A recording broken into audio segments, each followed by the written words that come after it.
Alors sans attendre, je vous propose d'ouvrir la parole de Dieu dans l'évangile de Matthieu au chapitre 24, les versets 12 à 22 qui vont s'afficher. Moi je vais vous le lire dans ma version, Thomson.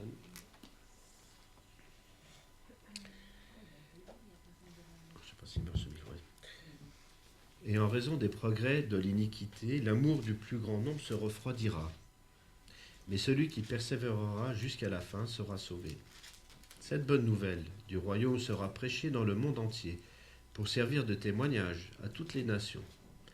Alors viendra la fin. C'est pourquoi, lorsque vous verrez l'abomination de la désolation dont a parlé le prophète Daniel, établie dans le lieu saint, que le lecteur fasse attention. Alors que ceux qui seront en Judée fuient dans les montagnes, que celui qui sera sur la terrasse ne descende pas pour prendre ce qui est dans sa maison, et celui qui sera dans les champs ne s'en retourne pas pour prendre son vêtement. Malheur aux femmes qui seront enceintes et qui allaiteront en ces jours-là.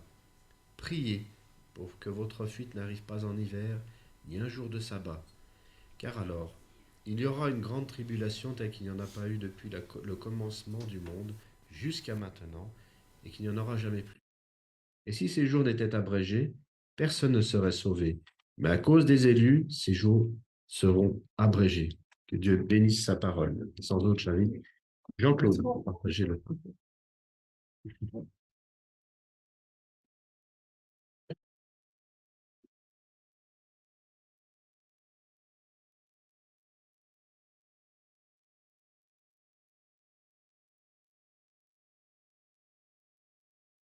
Bonjour à tous et bonne année avec le Seigneur, car c'est, comme on l'a dit, c'est une nouvelle année civile que nous commençons avec voilà, ce premier sabbat de janvier 2025.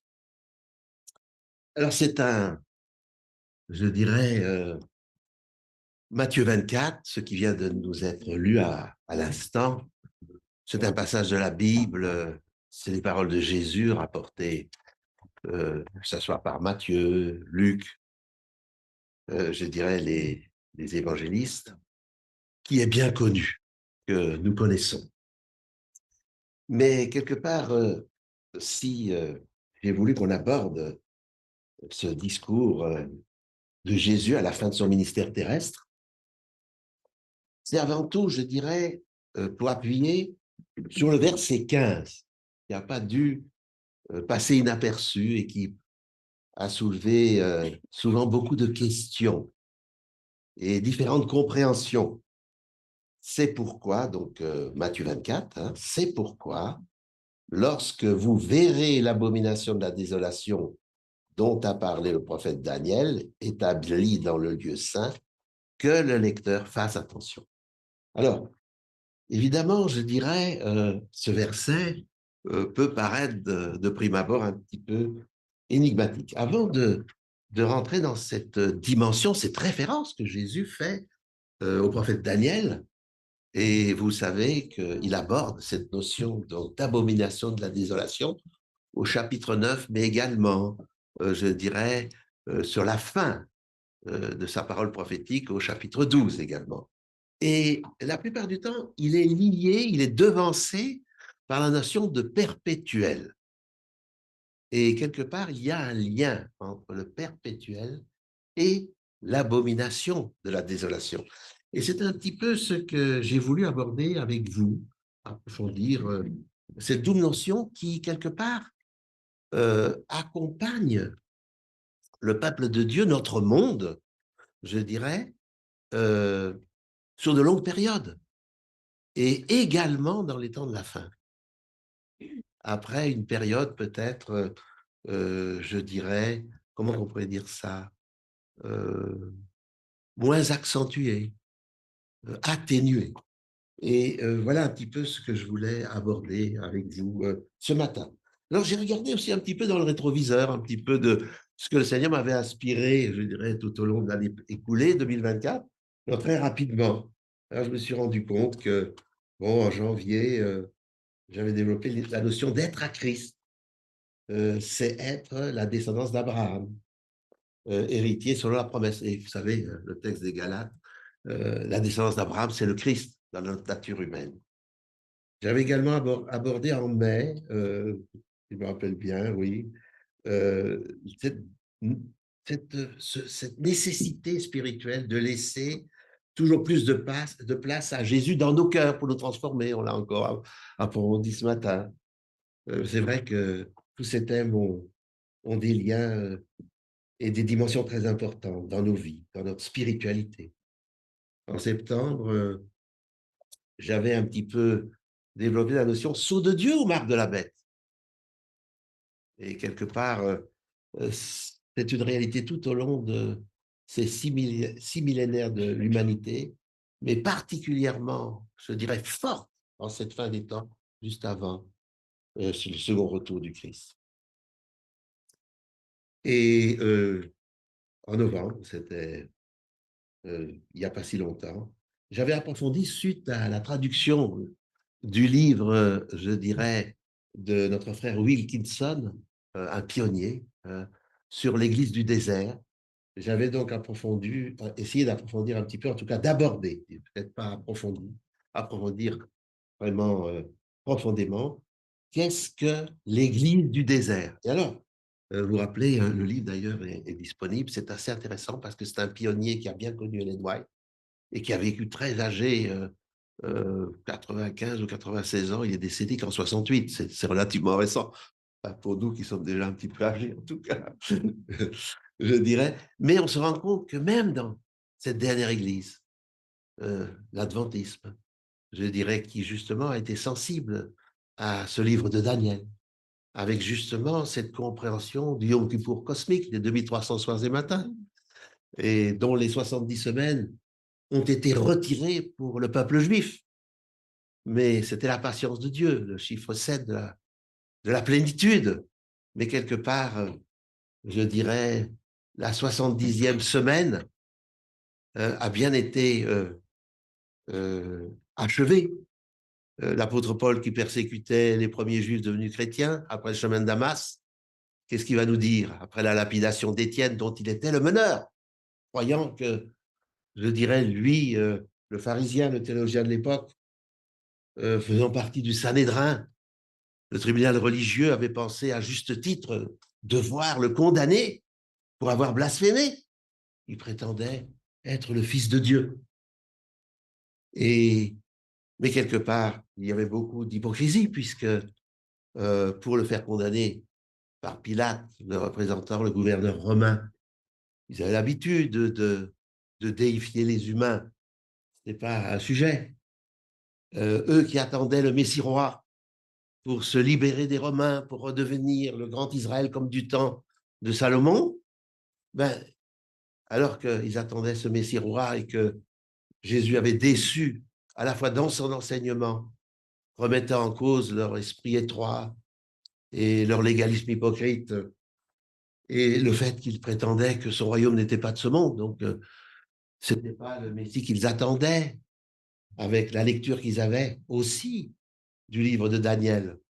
Et justement, cette connaissance prophétique que l'édit d'Artaxerxès du livre d'Esdras de moins 457, ben, le temps était arrivé, on était à la 69e semaine, jour année prophétique.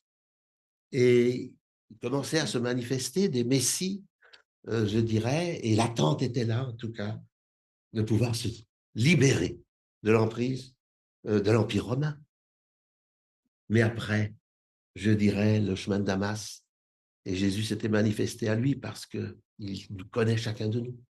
Il savait que dans son fanatisme, Saul, qui deviendra Paul, était un homme sincère, qui était prêt à affronter, je dirais, le déshonneur des hommes pour défendre l'honneur de Dieu, comme il le dira dans le livre des Galates, où il dira que, quelque part, vous êtes la descendance d'Agar, pas de Sarah. Pour eux, c'était vraiment une injure, puisque c'était Ismaël, et encore aujourd'hui, nous connaissons, je dirais, le ressenti de cette réalité. Tous réclament la descendance d'Abraham, les demi-frères. Mais il y a toujours cette tension entre la descendance d'Agar et la descendance, je dirais, de Sarah. Mais spirituellement, l'apôtre Paul n'hésite pas, il le dit, parce que dorénavant, la descendance d'Abraham, c'est celui qui a la foi d'Abraham, dans la réalisation de la descendance parfaite d'Abraham, dans la personne de Jésus-Christ, dans notre nature humaine, dans une chair semblable à la nôtre. Et quelque part, l'apôtre Paul sera véritablement, avant tout, missionné par Dieu, sera comme on dirait l'envoyé parmi les païens. Et cette réalité, je dirais, quelque part, est très importante à comprendre. Et je reviens sur l'avertissement de Jésus du chapitre 15. C'est pourquoi, lorsque vous verrez l'abomination de la désolation dont a parlé le prophète Daniel établi dans le lieu saint, que le lecteur fasse attention. Et alors, on devrait, je dirais, ça vient à l'esprit immédiatement. Si Jésus a prononcé ces paroles, lorsqu'on comprend le sens de cela, on le comprend avant tout pour le peuple juif, à l'époque de Jésus, mais pas tellement au-delà. Mais quelque part, il y a une double réalisation, nous qui sommes à la fin des temps, dans ces paroles. Elle concerne l'époque de Jésus, et parfois elle a été minorée, pas forcément bien comprise, mais elle concerne tout particulièrement nous à la fin des temps. Et vous savez, que ça soit Uriah Smith ou que ça soit Robert Wieland, Uriah Smith, quelque part, a été appuyé par les White, qui était inspiré par Dieu, dans son interprétation du perpétuel. Dans la plupart des traductions, on parle de sacrifice perpétuel. Mais en réalité, aussi bien dans le commentaire, je dirais, d'Uriah Smith, contemporain d'Ellen White, que dans Robert Wieland, qui, dans les années 90, je dirais, a été un des derniers qui a encore véritablement écrit dans cette ligne, je dirais, de nos pionniers. Le perpétuel, on va dire un des passages dans le commentaire de Robert Wieland, tout comme Uriah Smith, je n'ai pas pris Uriah Smith, j'ai pris Robert Wieland, mais on se rend compte que ce perpétuel, et c'est un fait historique, c'est tout simplement l'adoration perpétuellement faussée du polythéisme, de cette fausse adoration manipulée par Lucifer devenu Satan qui déplace le curseur. C'est l'adoration, je dirais, comment on pourrait dire ça, du monde qui nous entoure, du cosmos divinisé avec sa dimension d'immortalité qu'a initié Lucifer devenu Satan auprès de nos premiers parents. Et ce perpétuel-là, historiquement, cette prophétie s'est réalisée. Et je vous invite à reprendre le texte biblique dans le livre de Daniel. C'est nous, en tant qu'adventistes, les millérites, c'est ce qui les a motivés dans ce mouvement interconfessionnel, je dirais avec William Miller, même s'il s'était trompé sur l'aboutissement des 2300 soirs et matins en 1844, croyant avant tout, étant fixé sur la grande espérance, le retour du Seigneur, mais le jour ni l'heure, personne ne le sait, le Père seul, et quelque part dans ce désir de la réalisation de la promesse, s'était un peu laissé de côté. Mais sur les 50 000 millérites après vous, il y en a 5 000 qui ont persévéré et qui ont approfondi l'épître aux Hébreux de l'apôtre Paul, où véritablement on comprend que tout ce qui se passait dans l'année liturgique juive, des 7 mois où il y a la vie, parce que même s'il fait moins froid que chez nous, les 5 mois d'hiver, la nature est en dormance, dans nos pays en tout cas, et même au Moyen-Orient. Et le 7e mois, il y a toujours, n'oubliez pas, ce chiffre de la plénitude dans les jours de la semaine, dans les temps de Dieu. Un jour est comme 1000 ans, je dirais. Nous arrivons au bout du 6e millénaire. Hein. Donc, ce Yom Kippour cosmique, avec la fête des cabanes de l'habitation transitoire qui correspond, je dirais, au niveau cosmique, à ce que nous vivrons après le retour du Christ. Je dirais, après le Yom Kippour, l'habitation transitoire avec le repas des noces de réconciliation au ciel, avant de revenir dans le plan initial, je dirais, du retour sur terre. Et justement, dans Daniel, je vous invite à reprendre Daniel, justement au chapitre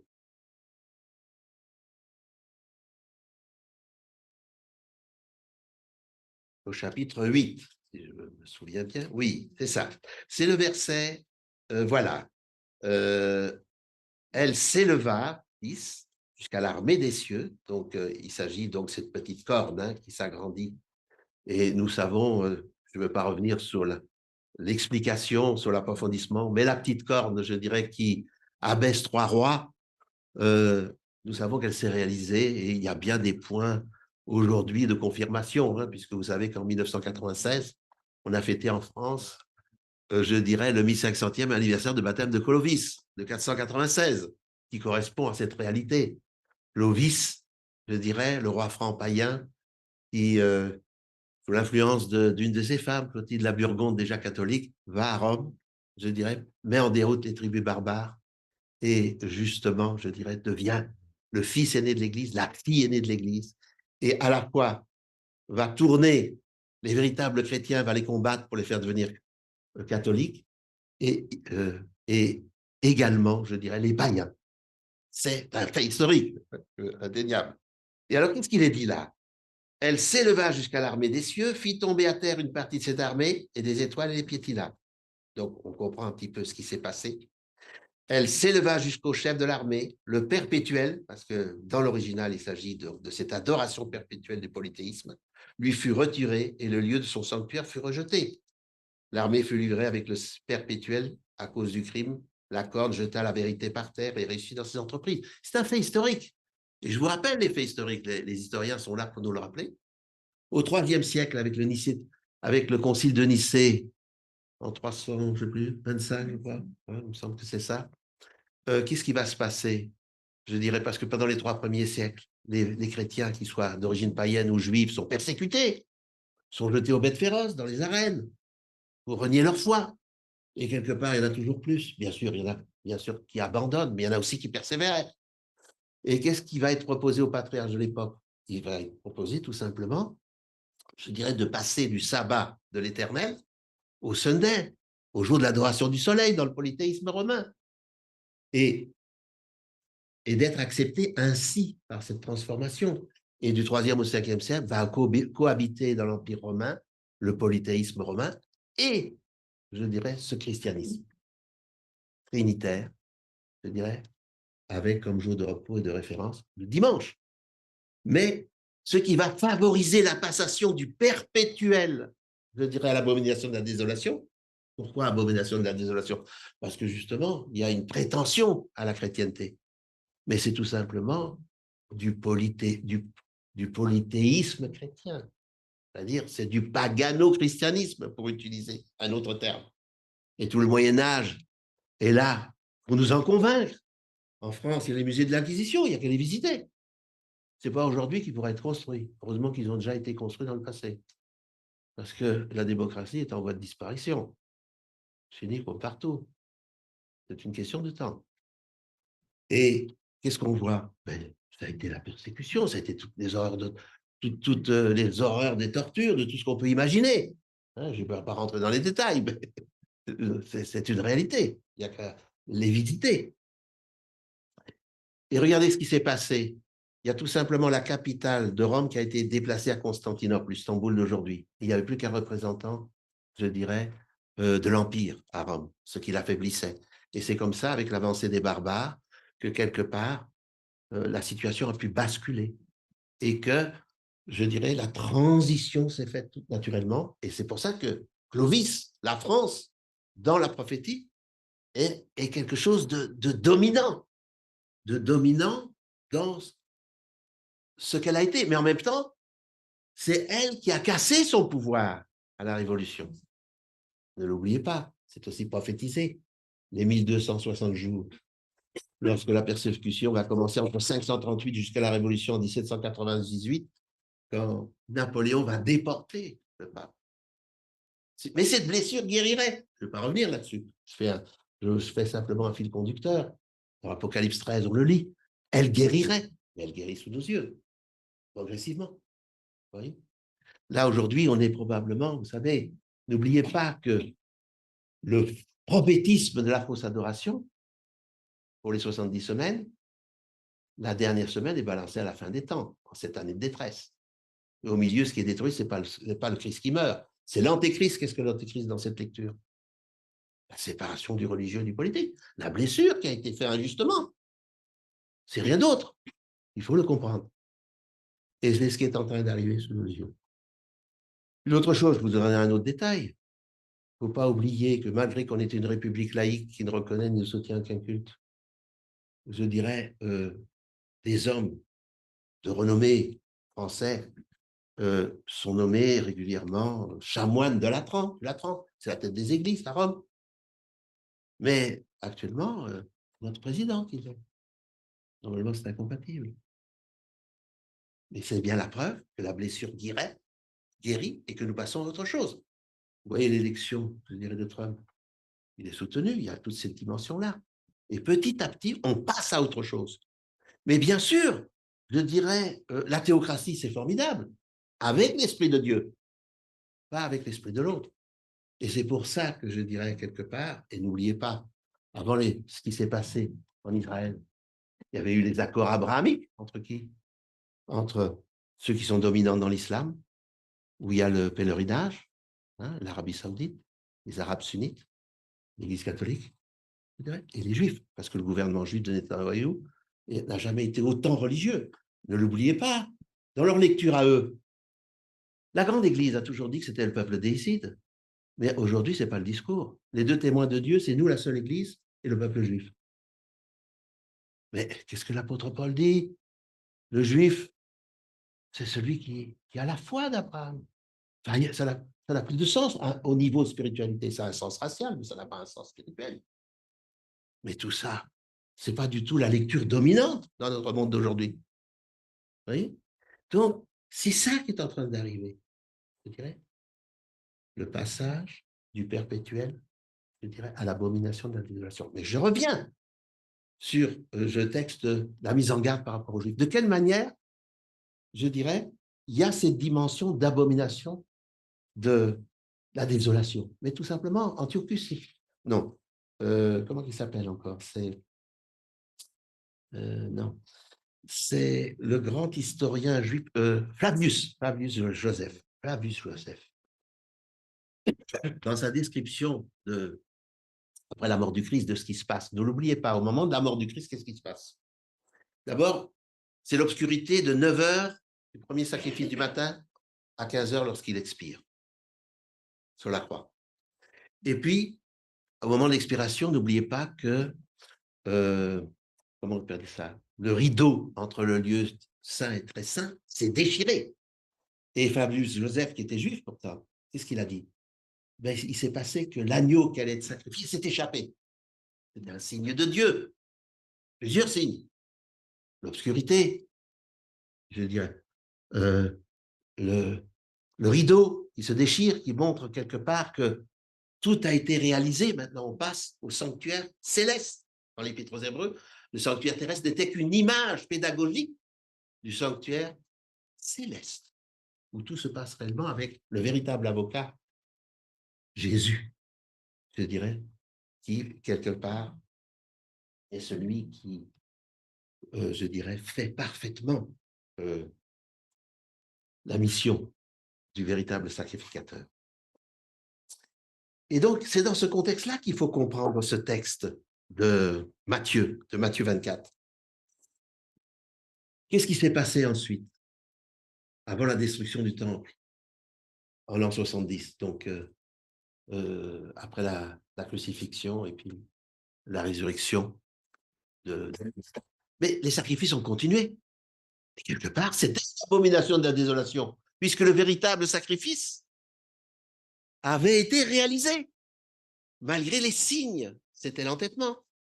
Je dirais, détruisez ce temple et en 3 jours, je le relèverai.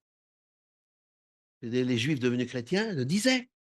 Mais est-ce que les responsables religieux l'ont accepté majoritairement? Non. L'entêtement, c'est l'abomination de la désolation. C'est la fausse adoration. Et leurs descendants, ça les a amenés à quoi? Mais dans la même illusion, puisque aujourd'hui tout est préparé pour faire tomber la mosquée et reconstruire le temple, alors que quelque part tout s'est réalisé dans la personne de Jésus. Vous voyez? Et c'est pour ça que ça monte. Et je reviens à cette dernière dernière semaine des 70 semaines. Mais c'est le contraire qui a lieu, c'est l'abomination de la désolation dans la chrétienté, puisque la chrétienté, il faut le savoir, avec Hans Kung, dans les années 90, ont été signés dans le cadre de l'ONU, Représentation politique des nations, comme quoi toutes les religions sont issues du même courant moral et spirituel inhérent au cosmos. On ne réunit pas seulement le christianisme en prétendant être la seule. Tout le monde doit se repentir. Je dirais que ça soit le schisme de l'an 1000, comment on pourrait dire ça, de l'orthodoxie, que ça soit le XVIe siècle, du protestantisme, etc. Donc ceux, au contraire, qui ont voulu essayer de revenir au message du Christ. C'est ça la réalité, vous voyez. Donc, on est, et ça correspond à Apocalypse 14 du 19e siècle et Apocalypse 18 d'aujourd'hui. Il y a deux adorations, l'illusoire et la véritable. L'illusoire est majoritaire. Et elle persécute les minorités, la minoritaire. Elle s'impose comme une solution au problème. Et c'est ça qui est en train d'advenir. Et on voit bien que l'enjeu, c'est pour ça quand, dans le chapitre 12, ça sera un temps de détresse tel qu'il n'y en a jamais eu, et puis que la connaissance augmenterait. Et on voit que quelque part, je dirais, cette connaissance dans l'adventisme de ces 50 qui ont persévéré en comprenant que c'était le Yom Kippour cosmique, le message de la justification par la foi de 1888, véritablement, qu'il fallait être transformé par le caractère de Jésus, que les White avaient cautionné par la suite, ça va être le frein de plus en plus.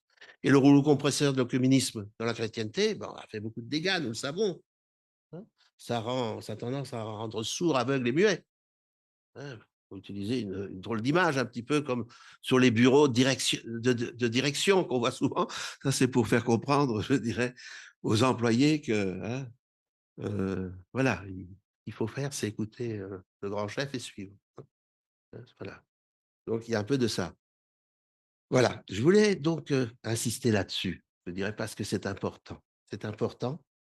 Et notre frère Wilkinson, je reviens sur lui, il nous a appris quelque chose et j'étais content d'entendre Claudine qui a déjà un petit peu feuilleté cela. Dans le discours majoritaire des historiens, on a l'impression que ce message serait prêché dans Matthieu 24 jusqu'aux confins du monde, alors viendra la fin. Mais quelque part, on se rend compte que dans les 3-4 premiers siècles, il avait déjà été très loin, jusqu'en Chine, en Inde, partout. Mais qu'ensuite, la réaction est venue aussi bien du perpétuel, du paganisme, l'hindouisme, tout ce que vous voulez, mais aussi après de l'abomination de la désolation, cette espèce de mix entre le christianisme et le paganisme, c'est-à-dire le déplacement du curseur du bien et du mal par l'adversaire dès la Genèse. Et finalement, les 2 derniers siècles en Occident, la séparation du religieux et du politique, avec une interaction entre, même si ce n'était pas parfait, entre l'Amérique protestante et après les 3 ans et demi d'Apocalypse 11, de la terreur face à tout ce qui avait été vécu. Et ce n'est pas pour rien que la révolte s'est faite chez la fille aînée de l'Église et pas chez les autres, parce que c'est là que ça avait été probablement le pire. Et tous ceux qui réfléchissaient voulaient s'en débarrasser.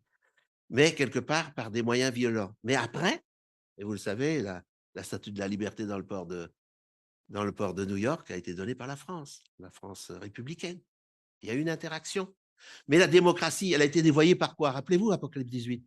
Le dieu Mammon, le dieu de l'argent. Hein, vous voyez? Donc, la démocratie, c'est le moins mauvais système dans un monde imparfait, où il y a des représentations de tout le monde. Une théocratie qui n'est pas guidée par l'Esprit de Dieu. Ben, qu'est-ce que c'est? C'est la ligne directe avec Dieu, surtout avec l'autre. Hein. Et puis, en bas, les autres, il n'y a plus qu'à suivre, puisqu'il y a de la friture sur la ligne. Ils comprennent mal.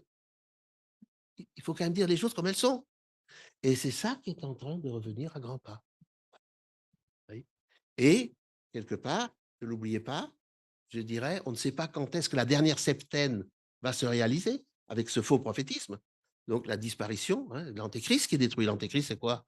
Ben, l'antéchrist, c'est justement la blessure qui a été octroyée à la fille aînée de l'Église, qui était injustifiée et dont il faut se repentir. Et d'ailleurs, regardez bien avec Notre-Dame et tout cela, vous voyez bien que c'est normalement, c'est bien, bon, les monuments historiques, il faut les restaurer et tout ça, mais elle a eu, je dirais, un traitement particulier, hein, avec beaucoup de superposition avec des grands événements, hein, comme on dit. Hein. Elle a été restaurée au bon moment, etc. Hein, beaucoup de choses. Voilà. Et ça, il faut le comprendre. Il faut le comprendre Pas pour accuser, mais tout simplement pour discerner. Vous savez, Jésus dit, il faut discerner, mais il ne faut pas soupçonner le mal. Alors, évidemment, il ne faut pas le voir là où il n'est pas. Mais ce n'est qu'avec l'Esprit de Dieu qu'on peut aller dans cette direction. On est appelé à cela. Parce qu'autrement, on serait trompé par le mal si on ne peut pas le discerner. Hein. Ce n'est pas pour condamner et rejeter, mais c'est pour ne pas. Parce que l'apôtre Paul le dira, il faut être soumis aux autorités. Et nous devons être des citoyens exemplaires. Mais il faut obéir à Dieu plutôt qu'aux hommes. Et c'est ce qu'ils ont fait par rapport au Sanhédrin comme au pouvoir romain. Mais évidemment, je dirais, il ne faut pas faire de provocation. Mais un message qui dit la vérité est aussi nécessaire. Et la dernière septaine, où elle sera, avec cette dimension de 1260 jours, des 1290 et des 1335, vous connaissez, mais elle s'est accomplie différemment. Elle s'est déjà accomplie dans le passé. Hein. Vous le savez, les 1335, quand on part de 508, ben on arrive en 1843-44. Donc, c'est une autre manière d'y arriver. Et je dirais, dans ce livre de ce frère Wilkinson, on voit que quelque part, je dirais, que ce soit le perpétuel ou l'abomination de la désolation, a toujours persécuté les véritables chrétiens, qui ne demandaient rien. Mais quelque part, il y a toujours une église fidèle qui a perduré et qui a favorisé, je dirais, j'ai un livre, je ne vais pas amener d'une historienne, qui est plutôt une historienne, je sais pas, je pense qu'elle est chrétienne, mais pas forcément, c'est vraiment une historienne de haut vol, qui montre qu'est-ce qui s'est passé avec les Cathares. Parce que les Cathares ont disparu au XIIe siècle. Pourquoi? Parce qu'il n'y a pas des rois en Europe qui ont pris position pour le défendre. Au XVIe siècle, Luther et Calvin, si ça n'aurait pas été le cas, mais ils auraient disparu. Hein. C'est l'Inquisition qui sera occupée de leur cas. Hein. Oui. Donc, ça, il faut le comprendre. Et ça n'a pas changé, puisque la grande Église prétend être infaillible. Voilà. Vous voyez bien. Hein. D'ailleurs, il y a eu le pardon pour les crimes d'Inquisition au tournant du siècle et du millénaire. Je veux dire, mais pardon pour qui? Pas pour l'Église infaillible. Pour ceux qui ont fait ça. Et qui c'est qui mettait à mort? Le bourreau. Mais le bourreau, il ne faisait pas un mauvais rêve et puis il se dit aujourd'hui, il faut que je torture des gens. Il recevait des ordres. Vous comprenez? Donc, c'est tout ça qu'il faut regarder. Et je dis ça simplement, je dirais pas pour accuser, mais pour grandir dans le discernement des temps. Parce que ça sur le point de séduire même les élus. Parce que quelque part, je dirais, dans une dimension d'humilité, on peut se dire finalement, on n'a peut-être pas bien compris, ça va se passer autrement. Finalement, vous comprenez, le retour du religieux, c'est peut-être quand même mieux que ce qu'on avait, etc. Mais à partir du moment où il y a une infidélité, je dirais qu'il faut accepter et qui est imposée, ben, ce n'est pas l'Esprit du Seigneur. Et quelque part, c'était sur cette dimension-là que je voulais insister. Et je vais vous lire peut-être encore peut-être un passage, parce que je ne veux pas être trop long. Hein, je voulais aborder ce sujet parce qu'il me semblait que c'était quand même important de prendre conscience de cette réalité, hein, cette mise en garde concernant l'abomination de la désolation, parce qu'elle a été un peu en dormance ces 2 derniers siècles, mais elle est en train de reprendre vie. Très fort et vraiment dans une dimension complètement globalisée. Et alors, je vais regarder un petit peu, je dirais. Par exemple, en introduction, il dit quelque chose de très intéressant, notre frère Robert Villain. Et je lis un petit peu. Hein. Alors, il dit la chose suivante.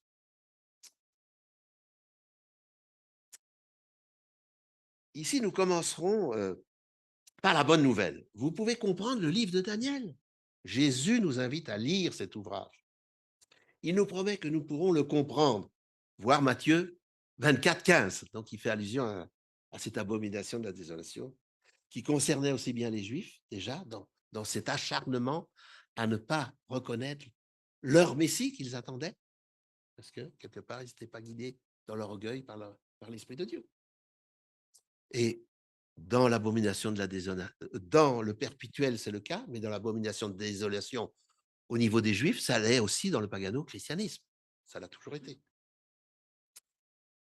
Daniel a reçu l'ordre de garder secrètes ses paroles et de sceller le livre, mais seulement jusqu'au temps de la fin. Un changement surviendrait alors. La connaissance augmenterait. Daniel 12, 4. Nous vivons maintenant ce temps de la fin. Ce que Jésus avait dit signifie que Dieu et tous ses saints anges veulent que vous compreniez le message de ce précieux livre. Aujourd'hui, des millions de personnes dans le monde cherchent à comprendre les prophéties.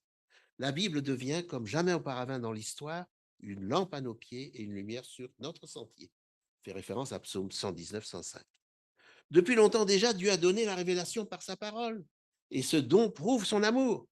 Poussé par l'Esprit Saint, des hommes ont parlé de la part de Dieu. De Pierre 1, 21.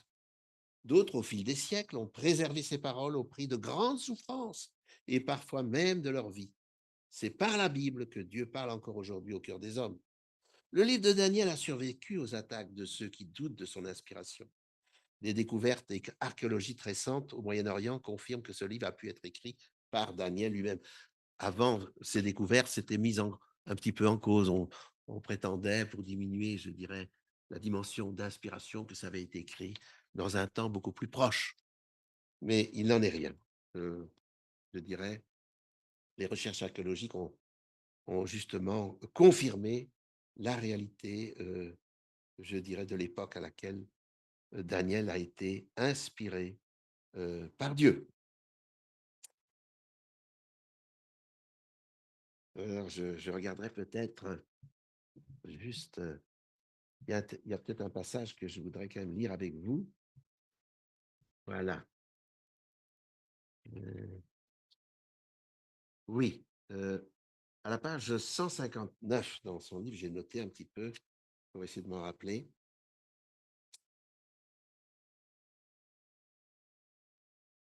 Voilà.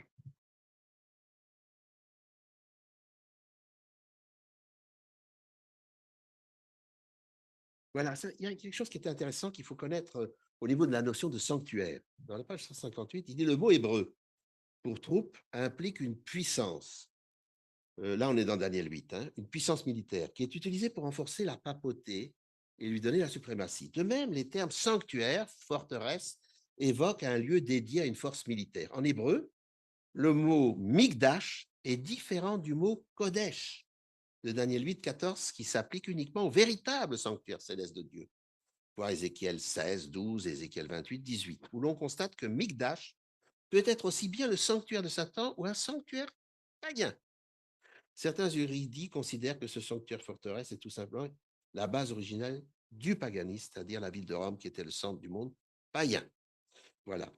Et donc, il poursuit en disant « et qui a été mise à sac en 410 de notre ère ». Ce terme hébreu ici ne peut pas servir à désigner le sanctuaire de Dieu dans le ciel, puisque certains vont dans cette direction. Il montre bien qu'il y a des termes différents. Ensuite, il dit la chose suivante. Comme nous l'avons vu dans Daniel 8, le mot perpétuel ne fait pas partie du texte original qui dit la transgression perpétuelle, 8.12. Et l'abomination du dévastateur comme étant deux mots apparentés, le second étant plus grave que le premier. Oui, parce qu'il se prétend chrétien, tout simplement. Dans la vision chazonne de Daniel 8, 11, 13, le prophète voit que le paganisme prend une grande importance ou est assimilé comme absorbé par la petite corne à papoter. Ceci est un fait unique dans l'histoire du monde. Plusieurs érudits donnent des commentaires bien plus remplis de sagesse qu'ils ne l'imaginent. Alors, par exemple, là, il y a un commentaire. Plus le christianisme, c'est-à-dire le catholicisme romain, se substituait au culte païen, plus il faisait sien des éléments du paganisme. Tandis que les protestants soutiennent traditionnellement l'idée d'une église syncrétiste pour justifier leur existence, des études récentes ont démontré que le paganisme de l'Antiquité n'est pas mort après le IVe siècle, mais qu'il s'est plutôt incorporé à l'Église, lui donnant ainsi une autre forme, en ceci que l'Église a assimilé les formes du paganisme, la conséquence étant que l'Europe a plongé dans les ténèbres. Le paganisme fait constamment écran pour cacher la grâce divine. De nombreux chrétiens vivent dans la pénombre de cet écran maléfique. Voilà un petit peu les commentaires que notre frère Wieland développe. On ne dit pas que le paganisme est assimilé par la petite corne, comme au chapitre 8, mais qu'il est enlevé par les pouvoirs politiques et militaires et qu'aucune puissance terrestre ne peut s'opposer à la papauté. Alors, il développe donc, je dirais, ces différents aspects. Voilà. Alors, je ne voudrais pas insister davantage là-dessus, mais je dirais que quelque part, nous vivons à la fin des temps. Tout comme, je dirais, lors de la première venue, le peuple de Dieu attendait le Messie roi et se trompait. Aujourd'hui, tout le monde attend le Messie roi et ne se trompe pas. Mais qu'est-ce que Jésus dit? Je viens comme un voleur et toutes les tribus de la terre se désolent. Toujours dans Matthieu 24. Alors, vous savez, moi, quand j'avais 18 ans, je me rappelle, j'étais à Madagascar, mes parents étaient là-bas, j'étais au lycée, et il y avait des accords de coopération encore avec toutes les anciennes colonies. Et cette vieille génération, la plupart, beaucoup, ils étaient très anticléricaux, ça, je peux vous le dire, beaucoup plus qu'aujourd'hui. Et je me disais, ben, et le monde aussi, le communisme était très fort. J'imaginais, ben oui, si, je dirais, s'il vient comme un voleur et que toutes les tribus se désolent, c'est parce que le monde ne sera plus croyant. Mais en réalité, non. Parce que qu'est-ce que Jésus dit? Si le maître des maisons savait à quelle heure de la nuit le voleur virait, il ne laisserait pas percer sa maison. Eh bien, il ne laisserait pas percer sa maison dans la fausse compréhension entre les deux adorations qui reviennent en force après la guérison. Je viens comme un voleur parce que tout le monde a accueilli le voleur pour être le propriétaire. Le plan du salut a toujours été devancé. C'est pour ça qu'il est meurtrier dès le commencement dans la parole de Dieu. C'est dit. Il ne peut pas tuer Dieu, qui est immortel, mais il le tue dans ce qu'il est, dans son caractère, dans la déformation, dans sa supplantation qu'il amène, dans la compréhension de Dieu. Vous voyez, quand on revient à la tour de Babel avec la descendance de Cham et Nimrod, vous savez, il y a un épisode, je dirais, lorsqu'ils arrivent au pays de Canaan, où une femme est violentée par des hommes d'une autre tribu. Moi, ça m'avait toujours trouvé bizarre. Alors, elle en meurt. Hein. Elle en meurt, et qu'est-ce qu'il fait, son mari? Il la découpe en morceaux. Et puis, il envoie au responsable, et c'est la guerre. Qu'est-ce que c'est que ça? Et vous savez, j'ai pris conscience, j'ai compris cela à travers le livre de l'historien protestant britannique, Les deux Babylones. C'est un livre formidable, c'est un gros pavé. Et il explique justement ça. C'est ce qui est arrivé à Nimrod, qui imposait la construction de la tour de Babel, alors que la promesse de l'arc-en-ciel, c'était quoi? Le monde serait plus détruit par l'eau. Mais quand on n'a pas vraiment la foi, on veut se prémunir par soi-même. Donc la tour était là pour se protéger au cas où. Mais il était un tyran. Vous savez, quand on est petit, souvent, on pense que tout d'un coup, il y a un miracle, il ne parle plus la même langue. C'est pas tellement ça. Quand on voit l'original, il n'était plus d'une même lèvre, d'une même intention. Nimrod était un tyran, il obligeait. Et qu'est-ce qu'ils ont fait, les autres? Ils se sont saisis de lui, ils l'ont tué, ils l'ont coupé en morceaux. Puis après, ça a été la dispersion. Ça, c'est des faits historiques qu'on trouve ailleurs. Et que, justement, Alexander Hislop, je dirais, développe et fait référence. Et le geste de cet Israélite était finalement une référence à cet acte premier. Vous comprenez? Et la mystérieuse alliance qu'il y a entre Sémiramis, la mère de Nimrod, également, je dirais, au niveau historique de l'histoire et des références, ben, quelque part, tout comme Satan a été meurtrier de Dieu sans pouvoir le tuer, mais c'est la même chose, c'est le cas de Nimrod qui a tué son père Cush, qui est devenu le mari de sa mère. Et ensuite, quand il a été découpé en morceaux, qu'est-ce que Sémiramis a eu? Elle a eu un enfant, Tammuz, dont on voit à un moment donné que même dans le temple juif du peuple de Dieu, quand il va mourir de sa mort naturelle, les Israélites pleurent la mort de Tammuz, je dirais. Et quelque part, cette alliance trinitaire, on pourrait le dire, je dirais, c'est, comment on pourrait dire ça, c'est le phénix qui renaît de ses cendres, Tammuz. C'est Nimrod, parce que c'est le soleil dans lequel il s'était réincarné qui va réaliser la promesse de Genèse 3,15. Parce que c'est ça, le polythéisme, Satan a toujours devancé le plan du salut, et y compris pour son retour. Et Ellen White va dans ce sens-là. Parce que leur lecture, c'est la continuité, c'est le retour à Jérusalem avec un millénium de la continuité sur Terre, où on enchaîne progressivement Satan. Ce n'est pas du tout l'attente biblique, puisque c'est une délivrance. Le commun voleur vient pour interrompre, je dirais, cette fausse adoration, cette fausse réalisation. Évidemment, c'est un message dérangeant, mais auquel il est important de rester fidèle, parce que la parole de Dieu ne peut pas être l'objet d'une interprétation particulière. Il y a une bonne interprétation, et il faut assembler le pulse des circonstances du retour du Seigneur. Que le Seigneur nous aide à toujours rester fidèles, je dirais, à nous laisser transformer par son esprit, c'est essentiel. Parce que quelque part, ce n'est pas une exigence supplémentaire de Dieu, je dirais, d'être, je dirais, complètement de plus en plus guidé et de moins en moins pécheur dans nos vies. Ce n'est pas une exigence, autrement Dieu serait injuste. Il y en aurait qui seraient sauvés avec moins d'exigences et d'autres plus. Non, c'est une nécessité pour résister à la pression qui va monter. C'est une différence. Oui. Et c'est en cela que c'est important, je dirais. À la fois, il faut marcher sur deux jambes, à la fois de comprendre le véritable prophétisme et ce qui est en train d'arriver, et aussi d'avoir, je dirais, cet amour que Jésus a manifesté. Parce qu'il ne rejette personne, il tend la main à tout le monde, et nous devons être pareils. Nous devons vaincre le mal par le bien, ça a été dit ce matin à l'école du sabbat. Il y a aussi des limites parfois, vous vous rappelez? Les limites, qu'est-ce que c'est? C'est qu'il ne faut pas jeter ses perles au pourceau de peur qu'il se retourne et vous piétine. Parce qu'à ce moment-là, je dirais, il y a quelqu'un qui fait du bien qui va disparaître et les autres ne vont pas être changés. Mais, bon, c'est un peu une boutade, je ne veux pas trop la faire. Mais il ne faut pas avoir des pourceaux trop vite non plus. Hein, parce que notre cœur charnel aurait tendance à ça. Voyez. Mais, donc, Jésus l'a dit, prudent comme des serpents et simples comme des colombes. C'est lui aussi qui l'a dit. Voyez. Donc, que le Seigneur nous aide en cela. Je dirais parfois, je trouve, et dans cette année 2025, on est peut-être dans un temps de bascule, parce que la dernière septaine, elle se fera par la fausse adhération, par la marque de la bête. Elle se fera. Mais à quel moment cette dernière septaine se mettra réellement en place? Ça, on ne peut pas en être assuré. Mais, avec les événements qui arrivent actuellement, on est sur un moment de bascule. Nous ne faisons pas d'illusions. Mais que cela ne nous fasse pas peur, que cela ne nous décourage pas. Regardons au Christ et restons ancrés en lui, quoi qu'il arrive. Que le Seigneur nous aide dans cela. Amen.